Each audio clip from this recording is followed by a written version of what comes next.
बाल्टी रख दीली, चदरिया दीली, जैसी हमें दी थी वैसे ही वापस कर दिया। प्रयोग नहीं किया, गंदा नहीं किया, तब महापुरुष होता है, तब उसका सब देवता और अभिनंदन करते हैं।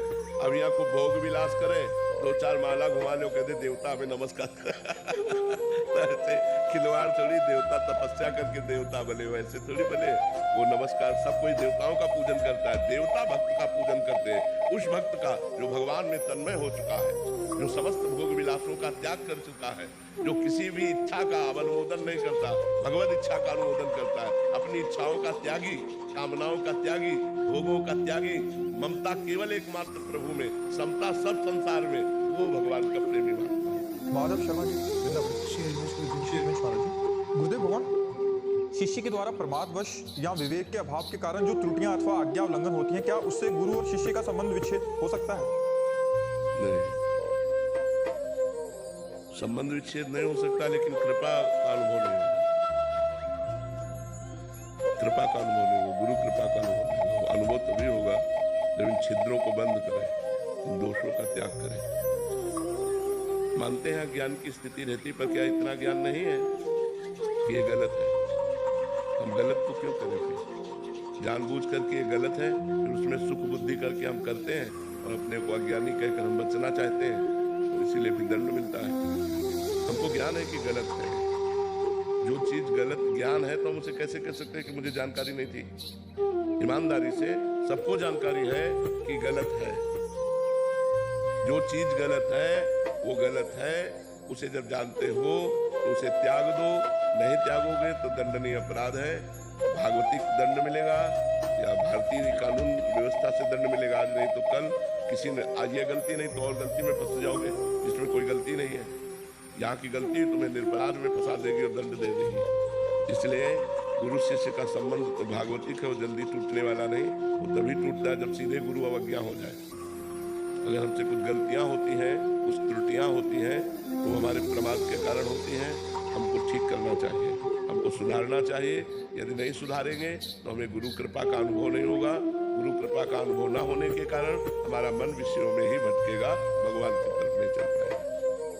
गीतांजलि जी, राधे राधे महाराज जी।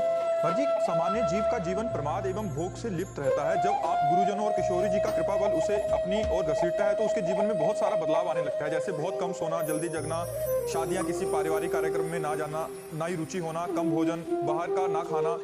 और महाराज जी, इन आचरणों में पारिवारिक जनों जो इस बात को समझते नहीं है, वो बहुत क्रोध होने लग जाते हैं। ऐसी स्थिति में हम खुद को कैसे दृढ़ रखें और कैसी नहीं, अपने को दृढ़ ही रखें। किसी के कहने से हम भ्रष्ट आचरण नहीं करेंगे, हम गंदा भोजन नहीं पाएंगे, गंदी आदतें नहीं स्वीकार करेंगे, चाहे वो कोई भी हो। जाके प्रिय न राम वैदेही तजिए ताहि कोटि बैरी समझद्य परम स्नेही। तजियो पिता प्रहलाद विभीषण बंधु भरत महतारी गुरु बल तजियो कंत ब्रज बनितन भे मुद मंगलकारी। परमार्थ के लिए हम सबका त्याग कर सकते हैं। यदि कोई हमें जबरदस्ती भ्रष्ट आचरण कराना चाहे, भ्रष्ट भोजन पवाना चाहे, तो हम नहीं कर सकते। भले उससे संबंध टूट जाए, वो नाराज होता रहे, मौन रहेंगे, चुपचाप सुनेंगे, लेकिन करेंगे वही जो हमें परमात्मा करना है। हम अपने विरुद्ध आचरण नहीं कर सकते, धर्म के विरुद्ध आचरण नहीं कर सकते। अगर वो नाराज होते हैं तो उनकी नाराजगी हम सह लेंगे, हम सुन लेंगे, लेकिन करेंगे अपने। 5 वर्ष के बालक प्रहलाद जी हैं और त्रिभुवनपति पद पर बैठा हुआ हिरण्यकश्यप है, एक बात भी नहीं उनकी मानी। अपने हरि के मार्ग की बात पुष्ट की तो भगवान को नरसिंहावतार लेना पड़ा। बालक प्रहलाद जी के लिए सर्वशक्तिमान भगवान को नरसिंहावतार लेना पड़ा। तो धर्म युक्त चलना चाहिए, हमको ये भय नहीं होना चाहिए। हमारी आदत है गंदी, तो तुम अपनी गंदी आदत का पोषण करो। हम सत्संग सुन चुके हैं, अब हम गलत आचरण नहीं करेंगे। आप मानो या न मानो, हम धर्म से चलेंगे और अपना जीवन भगवान के आश्रित व्यतीत करेंगे। भगवान सब देने वाले हैं, वो तो निहाल कर देते हैं। संगीता जी, दिल्ली से। राधे राधे महाराज जी। महाराज जी, पिछले 2 वर्षों से हमारे माता पिता का देहांत होने पर हमने माता जी का वार्षिक श्राद्ध वैदिक पद्धति से संपन्न किया और अब पिताजी का प्रथम वार्षिक श्राद्ध करने जा रहे हैं। महाराज जी, आपका पूछना है कि जीवात्मा के कल्याण के लिए श्रीमद् भागवत जी का मूल पाठ करवाया, बट क्या एक बार कराना है या आगे भी कराते रहें? अगर पैसा है तो करवाते रहे तो मंगलमय है, लेकिन एक बार ही पर्याप्त है। एक बार के ही श्रीमद् भागवत के पाठ से जीव का कल्याण हो जाता है। जो मृत जीव है, जिसका शरीर छूट चुका है, वो जहाँ भी होगा उसका कल्याण हो जाएगा। श्राद्ध आदि जो आप कर रहे हैं सब उसके मंगल के लिए, वो जहाँ भी होगा उसका मंगल होगा। आशीष पारिक जी। राधे राधे महाराज जी। हर जी, क्या वचन की शरणागति से हमें सहचरी भाव की प्राप्ति होगी अगर हम बुरे कर्म ना करें और अपने कर्तव्य कर्म का पालन करें? तो सहचरी भाव का मंत्र तो होना चाहिए ना, नहीं तो स्वरूप का कैसे बोध होगा? सहचरी स्वरूप का बोध वो तो मंत्र कराएगा जो आचार्य परंपरा से आता है। वाचिक शरणागति से, भगवान नाम जप से, वो कर्मों के त्याग से आपका कल्याण हो जाएगा, लेकिन आप सहचरी थोड़ी बन जाएंगे। सहचरी बनने के लिए सहचरी पद प्रदान करने वाला मंत्र होना चाहिए, तभी तो आचार्य के रूप में सहचरियां प्रकट हुई हैं और वो मंत्र प्रदान करती है, उसी मंत्र बल से सहचरी भाव का प्रादुर्भाव होता है। कल्याण हो जाएगा, ऐसे सहचरी थोड़ी बन जाओगे। सहचरी बनने के लिए, सहचरी पद प्राप्त करने के लिए जो आचार्य ने मंत्र दिया है, गुरु परंपरा से आता है, वो जब तक नहीं मिलेगा, उसका अनुष्ठान नहीं होगा, तब तक सहचरी भाव की भावना नहीं बनेगी। पुरुष भावना, स्त्री भावना ये मिट जाए, वनिता पुरुष भाव मिट जाए, सेवे ललितादिक के भाई। स्त्री और पुरुष का भाव मिट करके सहचरी भाव, चिदानंदमय भाव, वो आता है मंत्र से। जब गुरु की शरण में होकर रसिकों के संग में उनकी जूठन खाए, उनकी चरण रज सेवन करे, उनका संग करे और खूब मंत्र जप करे, वृंदावन धाम की कृपा मनावे, तब सहचरी भाव। प्रथम भाव तन अपवपुज करत अलंकृत, वो भाव बदल गया, भाव में डूबा हुआ देख रहा है अपने को नित्य किशोरी के रूप में, नित्य सहचरी और प्रियाजू के समीप वो है।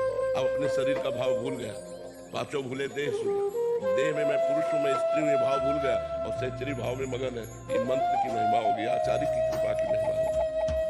महामंडलेश्वर श्री यमुनापुरी जी महाराज, जी महाराज जी का प्रश्न है, आप कह रहे हैं कि होए भजन ना तामस देहा। महाराज जी, मेरे जैसे जीव ना भजन ही किया, यज्ञ तप कुछ भी नहीं और किसी में रुचि भी नहीं है, तो ऐसे में कल्याण का क्या साधन है महाराज जी?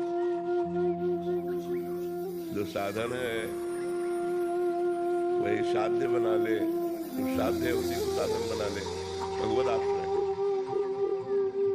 अगर हमारा भगवद आश्रय पुष्ट हो जाए, भक्तिमान भगवद आश्रय पुष्ट हो जाए, तो हम जिसके आश्रित रहते हैं हमारा स्वाभाविक चिंतन होता है। जैसे हम शरीर के आश्रित हैं इस समय, तो हमारा इंद्रिय विलास, मनोविलास, बुद्धि विलास यही चलता रहता है जागतिक सर्व में, वो समेट नहीं पाता है। अगर समेट के अपने देह भाव को त्याग सके तो उसे कुछ करने की फिर और जरूरत नहीं है। वो परमात्मा स्वरूप है, जो अपने स्वरूप को जान जाता है वो ब्रह्म स्वरूप हो जाता है, क्योंकि ब्रह्म स्वरूप ही है, कुछ करने की जरूरत नहीं है, बस जो किया है उसे त्यागने की जरूरत है। अपने से त्याग आ गया, उपरामता आ गई है, कुछ करने की इच्छा ही नहीं होती। हाँ तो बस ठीक है, अब बस ये कुछ करने की इच्छा नहीं होनी चाहिए, कुछ भी, न सत न सत, न सत न सत, कुछ भी कर ले, क्योंकि हमारा जो स्वरूप है वो निष्क्रिय है। जब हम अपने स्वरूप में स्थित हो जाते हैं तो फिर होता है जो हो रहा है, वो गुणानुगुण वर्तन्ते मनुष्य पार्थ सर्वथा, स्वयं करता और भोक्ता भाव रहित हो जाने पर वो आत्मस्वरूप में स्थित महापुरुष मुक्तावस्था को प्राप्त हो जाता है। पर स्थिति यह है कि कुछ भी करने की इच्छा नहीं होती है। जैसे एकांत में रखा हुआ दीपक, जो वायु प्रवाह रहित स्थान है, उस एकांत में रखा हुआ दीपक की लौ स्पंदन रहित रहती है। ऐसे अंतःकरण की स्थिति होनी चाहिए। बुद्धि, मन, चित्त, अहंकार चारों स्पंदन रहित। अहंकार में कोई कर्ता, सर्वारंभ परित्यागी, किसी भी कार्य का संकल्प नहीं मन में, अहंकार की कोई स्फुरणा नहीं, बुद्धि का एकमात्र आत्मनिश्चय, चित्त का चिंतन रहित हो जाना, चित्त का चिंतन रहित हो जाना, ये अपने स्वरूप में स्थित महापुरुष के लक्षण है। क्योंकि स्वरूप को कोई सुधारना नहीं, सुधारना अंतःकरण से है।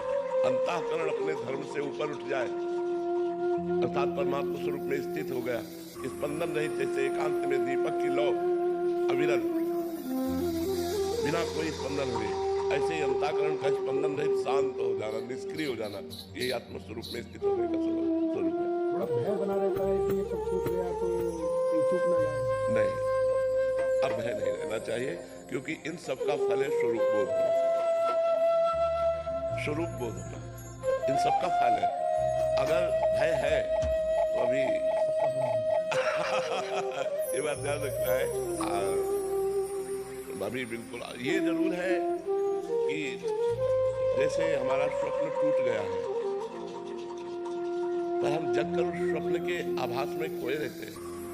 सुखद या दुखद जैसा होता है वैसा हमें अनुभव होता है। यदि हम जग चुके हैं पर स्वप्न का आभास होता है, ऐसे ही जब अंतराय होगा वैसे ही वो स्वप्न का आभास खत्म होता चला जाएगा। ऐसे ही यद्यप हमें आत्मस्वरूप का पर अंतराय, माया का जितना समय होता चला जाएगा उतनी गाढ़ अवस्था स्वरूप की प्राप्त होती चली जाएगी और हम निर्भय होते चले जाएंगे। किसमें क्रिया करना है? जब स्वरूप को कुछ चाहिए नहीं, वो मुक्त है ही, उसे मोक्ष चाहिए ही नहीं और उसे आज तक कोई बांध पाया नहीं, हम स्वयं बंध गए हैं तो हम सब छोड़ रहे हैं। बस हमको जीवन भर ये याद रखना है कि माता बहनों का संसर्ग न होने पावे, कंचन का संग्रह न होने पावे और शरीर की मान प्रतिष्ठा अपनी प्रतिष्ठा न समझी जाए। अगर इन 3 बातों से हम सावधान रहे तो हमारा जो स्वरूप बोध है वो प्रकाशित हो जाएगा। भजन हो या ना हो, माताओं बहनों से संसर्ग न रखे।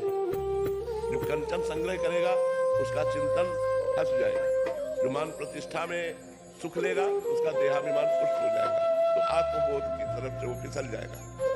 आत्मज्ञान होना और आत्मबोध होना दोनों में बहुत बड़ा अंतर है। एक हलवा की प्रक्रिया बनाना सीख लेना और एक बना के खा लेना। आत्मबोध है बना के खा लेना और प्रवचन करना अलग चीज है और स्वरूप बोध होना अलग चीज है। तो जब हम स्वरूप की तरफ चल रहे हैं तो हमें ये 3 चीजें जीवन भर दूर रखनी है, कंचन, कामिनी और कीर्ति। मान प्रतिष्ठा से शरीर को बचाना है कि कहीं पुनः देहाभिमान न